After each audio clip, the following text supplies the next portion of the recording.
Morning students. बच्चों, हम हमारे 17 चैप्टर मुद्रा वाले को अध्ययन कर रहे हैं। मुद्रा, जिसका अर्थ परिभाषा हमने पिछले अध्याय में पढ़ी थी, वहाँ पर हम उसके अंतर्गत हमारे द्वारा मुद्रा की पूर्ति के 4 माप जो दे रखे थे, M1, M2, M3 और M4, उसका भी हम अध्ययन कर चुके हैं। अब हमारे द्वारा मुद्रा के कार्यों का अध्ययन किया जा रहा है। बच्चों, इस चैप्टर के अंतर्गत आपको बुक से ही अपने नोट्स को बनाना है, कंप्लीट करना है। चैप्टर इम्पॉर्टेंट है और नोट्स वगैरह जितने भी आपको अपने इस चैप्टर को बुक से ही टोटली पढ़ेंगे। यहाँ पर देखो, हमारे मुद्रा के कार्य दिए हुए हैं। मुद्रा के कार्यों का एक चार्ट बना हुआ है जिसमें 4 भागों में उनको डिवाइड किया गया है। पहले नंबर के जो कार्य हैं उन्हें मुख्य कार्य का नाम दिया गया है और वो 2 कार्य हैं। पहला तो होता है विनिमय का माध्यम और दूसरा होता है मूल्य का मापक। फिर दूसरे नंबर पर जो वर्गीकरण किया गया है वो सहायक कार्यों का किया गया है। सहायक कार्यों को गौण कार्य भी कहा जाता है बच्चों, और इसके अंतर्गत आपके भावी भुगतानों का आधार, कुल संचय का साधन और क्रय शक्ति हस्तांतरण, ये 3 सहायक या गौण कार्य दिए हुए हैं। फिर आपके तीसरे नंबर पे आकस्मिक कार्य दे रखे हैं। कुछ ऐसे कार्य हैं जो और मुद्रा को करने पड़े हैं। उनके अंतर्गत है आपके सामाजिक आय का वितरण, मतलब अर्थव्यवस्था में आय का वितरण। फिर उसके बाद साख का आधार है और संपत्ति की तरलता, ये 3 इसके आकस्मिक कार्य हैं। इसके अलावा भी मुद्रा के द्वारा कुछ अन्य कार्य किए जाते हैं, जैसे शोधन क्षमता और इच्छा की वाहक। बच्चों, अब हम इसका डिटेल में अध्ययन करते हैं। देखो, आपके एक एक नंबर के क्वेश्चन के अंदर इस तरह से पूछ लिया जाता है, मुद्रा के सहायक या गौण कार्य का नाम दीजिए। तो आप कोई से भी तीनों पॉइंटों में से एक पॉइंट लिख सकते हैं आंसर में। 1 वर्ड आंसर है, 1 नंबर का क्वेश्चन है। मुद्रा के प्रमुख या मुख्य कार्य दीजिए, तो उसमें आप दोनों में से दोनों के नाम भी लिख सकते हैं और एक का नाम भी लिख सकते हैं। ऐसे क्वेश्चन भी बनते हैं। पूरा चार्ट बनाइए, मुद्रा की कार्यों का चार्ट बनाइए, ये भी एक क्वेश्चन बन जाता है जनरली। और फिर इसके अलावा पूरे के पूरे जो मुद्रा के कार्य हैं, ये जो आपका पूरा चार्ट है, पूरे के पूरे कार्य हैं, इस पर भी आपका डायरेक्ट 4 नंबर का या 6 नंबर का क्वेश्चन बन जाता है। और किसी भी पॉइंट की व्याख्या करते हुए, चाहे वो विनिमय का माध्यम हो, चाहे वो मूल्य का मापक हो, किसी भी कार्य के आधार पर आपकी क्वेश्चन को डिफाइन करने के लिए पूछा जा सकता है। इसलिए आप अपने इन कार्यों को अच्छे से तैयार कर लीजिएगा। अब हम अपने इनके प्रत्येक पॉइंट को, मुद्रा के कार्य को डिटेल में अध्ययन करेंगे। पहला पॉइंट दे रखा है हमारा विनिमय का माध्यम। ये हमारे मुख्य कार्य या प्राथमिक कार्य कहलाते हैं। इसके अंतर्गत आपको पता है, मुद्रा जो होती है एक्सचेंज के अंदर, लेन देन के अंदर माध्यम का कार्य करती है। पढ़ें इसमें क्या दे रखा है। बुक में आपके पेज नंबर 103 पर ये आपके दिए हुए हैं सारे पॉइंट। यह एक ऐसा महत्वपूर्ण कार्य है जो इसकी प्रमुख पहचान भी है। समस्त प्रकार के लेन देन मुद्रा के माध्यम से ही संपन्न होते हैं, क्योंकि मुद्रा जो होती है उसमें सर्वग्राह्यता का गुण विद्यमान होता है। बाजार में समव्यवहार प्रयोजन हेतु, समव्यवहार मतलब आपस में लेन देन के लिए, लेन देन के प्रयोजन के लिए मुद्रा एक उपयुक्त माध्यम है। बच्चों, एक उदाहरण देती हूँ मैं। आप दुकान पर गए, आपने उससे वस्तु की डिमांड की और वो मुद्रा लेकर आपको वस्तु दे देता है, और आप भी मुद्रा देकर वस्तु को लेकर आ जाते हैं। तो ये आपसी समव्यवहार जो है आपका, उसमें किसने महत्वपूर्ण योगदान दिया है? मुद्रा ने। दूसरा जो मुख्य या प्रमुख या प्राथमिक कार्य है मुद्रा का, वो है मूल्य का मापक। ये देखो बच्चों, आपके पास एक पेन है, आप बोलोगे मैडम ये 5 रुपये इसकी कीमत है। आपसे फिर मैंने पूछा अच्छा एक किताब, बोले आपने बताया 57 रुपये। तो प्रत्येक वस्तु का मूल्य मुद्रा के रूप में मापा जा सकता है। इसे ही हम मूल्य का मापक कहते हैं। पढ़ें क्या दे रखा है। ये दूसरा महत्वपूर्ण कार्य होता है। मुद्रा के माध्यम से ही वस्तु का मूल्य का निर्धारण संभव हो पाता है। वस्तु और सेवाओं के मूल्य मुद्रा के रूप में मापने से उसका विनिमय आसान हो जाता है। राष्ट्रीय आय की गणना भी सरल हो जाती है। व्यय विधियों, उत्पाद विधियों या आय विधियों, तीनों विधियों के द्वारा देश की राष्ट्रीय आय मुद्रा के रूप में सरलता से ज्ञात की जा सकती है। अब हमारे द्वारा बच्चों इसके सहायक कार्यों का अध्ययन किया जा रहा है। मुद्रा के सहायक कार्यों को दो नामों से और भी जानते हैं। मुद्रा के सहायक कार्य कहें, मुद्रा के गौण कार्य कहें या मुद्रा के द्वितीयक कार्य कहें, मतलब एक ही होता है, जो आर्थिक सुगमता के लिए अब होने लगे हैं। यद्यपि मुद्रा का आविष्कार इन कार्यों के लिए नहीं हुआ था। ये सहायक कार्य इस प्रकार से हैं। पहले नंबर पर इसमें दे रखा है भावी भुगतानों का आधार। भावी मतलब भविष्य के अंदर जो भुगतान किए जाएंगे उनका आधार ये मुद्रा ही होती है। कैसे पढ़ें? ऐसे आर्थिक सौदे जिनका भुगतान भविष्य में किया जाना है तो मुद्रा ऐसे भावी भुगतानों के लिए आधार प्रदान करती है, या भविष्य में उस वस्तु की कीमत का अनुमान लगा लिया जाता है। अतः मुद्रा स्थगित भुगतानों के आधार के रूप में भी कार्य करती है।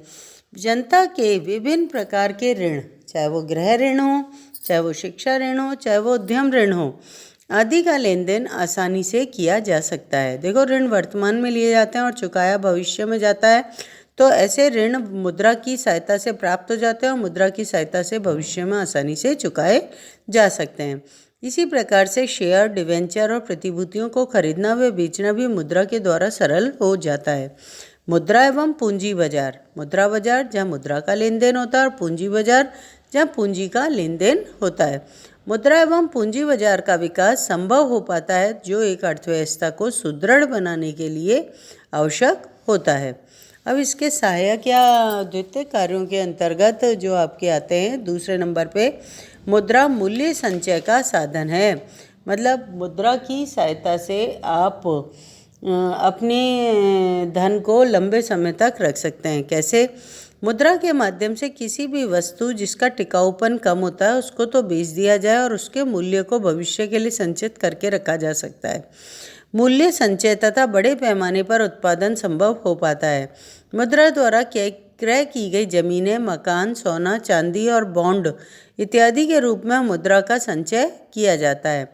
ये बच्चों, ये जो जमीन, मकान, सोना, चांदी और बॉन्ड इत्यादि हैं, ये मुद्रा के तरल स्वरूप में सम्मिलित नहीं होते हैं, बल्कि ये स्थायी परिसंपत्तियां होती हैं। ये एसेट्स में उसके जाती हैं तो ये भी मुद्रा ही, क्योंकि इन्हें कुछ समय के पश्चात इन्हें तुरंत कैश में कन्वर्ट करना बहुत मुश्किल काम होता है, इनमें समय लगता है। तो इन्हें स्थायी परिसंपत्तियां हम के नाम से जाना जाता है। जो करेंसी और करेंसी के अंतर्गत नोट और सिक्के होते हैं, ये ही हमारी मुद्रा के तरल स्वरूप में सम्मिलित होते हैं। यद्यपि कभी कभी मुद्रा के मूल्य में परिवर्तन होने पर लाभ व हानि की आशंका भी बनी रहती है। अब आपके दिमाग में आ रहा होगा क्वेश्चन कि मुद्रा के मूल्य से क्या अभिप्राय होता है। मुद्रा के मूल्य से अभिप्राय उसकी क्रय शक्ति से होता है बच्चों। क्रय शक्ति बोलते हैं परचेजिंग पावर को। जब एक मुद्रा की इकाई कितनी वस्तु की इकाइयों को खरीद सकती है, ये उसकी क्रय शक्ति कहलाती है या उस वस्तु का मूल्य भी कहलाती है। जैसे एक समय है और इसके अंतर्गत 1 रुपये में एक टॉफ़ी आती है और वही टॉफ़ी कुछ समय के पश्चात 2 रुपये में आने लगे, तो 1 रुपये के अंदर आधी टॉफ़ी हो गई। तो ये जो है मुद्रा का मूल्य क्या हो गया? घट गया, आधा रह गया ना, क्योंकि अब उसी टॉफ़ी के दाम क्या हो गए? 2 रुपये हो गए। तो ये मुद्रा की जो परचेजिंग पावर होती है, यही मुद्रा का मूल्य कहलाती है। जब भी मुद्रा का मूल्य घटता है तो अर्थव्यवस्था में मुद्रास्फीति आती है और मुद्रा का मूल्य घटने से मुद्रा की मात्रा अर्थव्यवस्था में बढ़ जाती है। और जब भी मुद्रा का मूल्य बढ़ता है, मतलब 1 रुपये में 1 की जगह अब 2 टॉफ़ी आने लगे, तो मुद्रा का मूल्य बढ़ जाता है, उसकी परचेजिंग पावर बढ़ जाती है और यह अर्थव्यवस्था के लिए फ़ायदेमंद चीज़ें या वैल्यू बढ़ जाती है। मनी की वैल्यू का बढ़ना अर्थव्यवस्था के लिए अच्छा होता है। आगे हम पढ़ते हैं बच्चों, क्रय शक्ति का हस्तांतरण। क्रय शक्ति मतलब परचेजिंग पावर एक दूसरे को भी दी जा सकती है। किसकी सहायता से? मुद्रा की सहायता से। जैसे आपके पास मुद्रा है, अब मुद्रा के आप 2 मित्र गए और उस वो कोई सौदा कर रहा है, उसके पास पैसे फिनिश हो गए, तो आप अपनी क्रय शक्ति को अपनी मुद्रा के रूप में उसको देकर वो वस्तु को खरीद सकते हैं। बिल्कुल बेटा, यही चीज़ मुद्रा की क्रय शक्ति का हस्तांतरण कहलाती है। मुद्रा के द्वारा एक व्यक्ति अपने द्वारा संचित क्रय शक्ति को आसानी से दूसरे व्यक्ति को हस्तांतरित कर सकता है। इस प्रकार से मुद्रा क्रय शक्ति हस्तांतरण के साधन के रूप में भी कार्य करती है। एक व्यक्ति नकद रूप में मुद्रा दूसरे व्यक्ति को सौंपकर क्रय शक्ति का हस्तांतरण भी कर सकती है।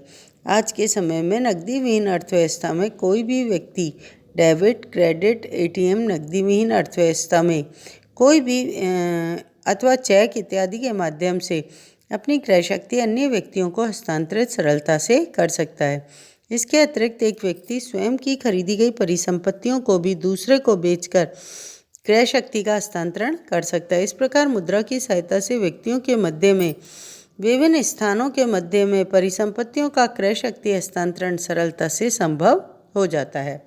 अब बेटा हम ये जो क्रय शक्ति का हस्तांतरण है ना, ये इम्पॉर्टेंट है, इसको आप अच्छे से कर लेना 2 नंबर के क्वेश्चन के हिसाब से। नेक्स्ट है अपने आकस्मिक कार्य। आकस्मिक कार्य किसे कहते हैं? जो करने पड़ते हैं अर्थव्यवस्था में मुद्रा को। मुद्रा के द्वारा कुछ आकस्मिक कार्य भी संपादित किए जाते हैं जो मुद्रा को और भी अधिक उपयोगी और सुविधाजनक साधन के रूप में सिद्ध करते हैं। ये कार्य कौन कौन से हैं? पहले नंबर पर होता है राष्ट्रीय आय का वितरण। एक वित्तीय वर्ष के दौरान जितनी वस्तु और सेवाओं का उत्पादन किया जाता है उन्हें उत्पादित करने वाले उत्पादन के साधनों को जो पारितोषिक दिया जाता है, लगान, मजदूरी, ब्याज, लाभ के रूप में, वो मुद्रा की सहायता से आसानी से दिया जा सकता है। तो ये इसका मतलब राष्ट्रीय आय का अर्थव्यवस्था में वितरण करने में सहायक है। ये इसका आकस्मिक कार्य है। वर्तमान युग में बड़े पैमाने पर उत्पादन और उपभोग क्रिया किया जाता है जो कि मुद्रा के माध्यम से ही संभव हो पाता है। राष्ट्रीय आय का अनुमान भी मुद्रा के मूल्य से लगाया जाता है तथा कुल उत्पादन और प्राप्त मूल्य का समाज के विभिन्न वर्गों को भुगतान भी मुद्रा से संभव होता है। फिर हमारे साख का आधार। साख बोलते हैं बेटा गुडविल को। गुडविल जो इस अर्थव्यवस्था के अंदर, जैसे एक व्यक्ति की गुडविल होती है तो उसे उधार आसानी से मिल जाता है, तो वो चीज़ आपके साख का आधार जो है मुद्रा होती है। जो पैसे वाले होते हैं उनकी गुडविल के आधार पर ही उधार उन्हें प्राप्त आसानी से हो जाता है। साख का आधार में हम पढ़ रहे हैं।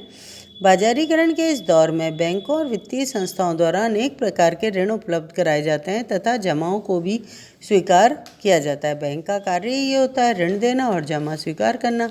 ये सभी कार्य मुद्रा के माध्यम से आसानी से संपन्न हो जाते हैं। जो उधार देता है बैंक, ऋण देता है बैंक, वो भी मुद्रा की सहायता से देता है, और जो जमाएं स्वीकार करता है वो भी मुद्रा की सहायता से ही करता है। तो मुद्रा क्या है? साख का आधार है। फिर है संपत्ति की तरलता। Professor J.M. कीन्स के अनुसार मुद्रा का एक महत्वपूर्ण कार्य पूंजी और धन को तरल रूप प्रदान करना भी होता है।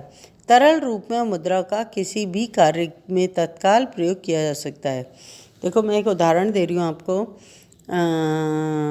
आप जैसे स्कूल से घर जा रहे हैं, रास्ते के अंदर आपके जूते टूट गए या मतलब जूते में कोई प्रॉब्लम हो गई, चलने में दिक्कत आ रही है, सामने मोची बैठा है। यदि आपके पास कैश में मुद्रा पड़ी हुई है 10 रुपये या 15 रुपये या 20 रुपये, तो आप तुरंत उसको ठीक करा लेंगे। और यदि आपके पास मुद्रा नहीं है कैश में, ये सही है घर पर आपके पास रुपए बहुत सारे पड़े हुए हैं, लेकिन उस समय कैश का मतलब है कि आप तुरंत सौदेबाजी करके अपना कार्य निकाल लेंगे। तो इसे हम क्या बोलते हैं? मुद्रा की तरलता कहते हैं, जब कैश के रूप में मुद्रा आपके पास होती है। और ये जो है ये सौदेबाजी के लिए बहुत ज़रूरी होती है। सौदेबाजी तभी की जा सकती है जब मुद्रा आपके हाथ में कैश के रूप में होती है। मुद्रा के अन्य कार्य अब हम पढ़ रहे हैं बच्चों। पहले नंबर पे हमने प्राथमिक कार्य, प्रमुख कार्य या मुख्य कार्य पढ़े थे। दूसरे नंबर पर हमने गौण कार्य, सहायक कार्य या द्वितीयक कार्य पढ़े थे। तीसरे नंबर पर हमने आकस्मिक कार्य पढ़े हैं। और चौथे नंबर पर हमारे द्वारा अन्य कार्यों का अध्ययन किया जा रहा है। मुद्रा के द्वारा उपयुक्त कार्यों के अतिरिक्त कुछ अन्य महत्वपूर्ण कार्य भी संपन्न किए जाते हैं, जो इस प्रकार से हैं। शोधन क्षमता की सूचक। मुद्रा की उपलब्धता आर्थिक एजेंट कोई भी ऐसी व्यक्ति या फर्म होती है जो आर्थिक निर्णय लेने में सक्षम होती है, उसे हम आर्थिक एजेंट कहते हैं। फिर से रिपीट कर रही हूँ, आर्थिक एजेंट से अभिप्राय कोई भी व्यक्ति या फर्म जो आर्थिक निर्णय लेने में सक्षम है, उसे हम आर्थिक एजेंट के नाम से जानते हैं। मुद्रा की उपलब्धता आर्थिक एजेंट की शोधन क्षमता की सूचक होती है। समाज में जिस भी किसी व्यक्ति के पास मुद्रा है, उसके पास भुगतान करने की क्षमता भी होती है। फिर उसके बाद है, पहले तो ये शोधन क्षमता की सूचक हो गई और दूसरे नंबर पर मुद्रा इच्छा की वाहक होती है। इच्छा की वाहक से मतलब आपकी किसी चीज़ को खरीदने की इच्छा है तो आप उसको जाकर तुरंत परचेज कर सकते हैं। किसकी सहायता से? मुद्रा की सहायता से। मतलब सामने वाला पक्ष भी आपको मुद्रा देकर वो वस्तु आसानी से दे देगा। तो इच्छा की वाहक हो गई। पढ़ें, मुद्रा एक ऐसी वस्तु या माध्यम है जो मनुष्य को अपनी इच्छानुसार आर्थिक निर्णय लेने में सहायता प्रदान करती है। मुद्रा की सहायता से ही व्यक्ति अपनी इच्छाओं और आवश्यकताओं को पूर्ण कर सकता है। उपभोक्ता जिस वस्तु के लिए सबसे अधिक कीमत देने को तैयार होता है, उन्हीं वस्तुओं का उत्पादन बाजार में अधिक किया जाता है। इसलिए पूंजीवाद में बाजार की प्रसिद्ध कहावत है, उपभोक्ता बाजार का राजा होता है। आज के लिए बच्चों अपन इतना ही पढ़ेंगे।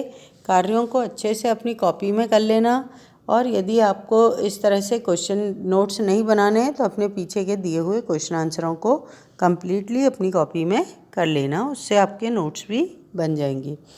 ये सब आपके ऊपर निर्भर करता है। अच्छा, आज के लिए इतना ही। Thank you. कल हमारे द्वारा इसमें मुद्रा का महत्व और विमुद्रीकरण का अध्ययन किया जाएगा। मुद्रा का महत्व भी इम्पॉर्टेंट टॉपिक है और उसके बाद विमुद्रीकरण भी इम्पॉर्टेंट टॉपिक है। थैंक यू बच्चों।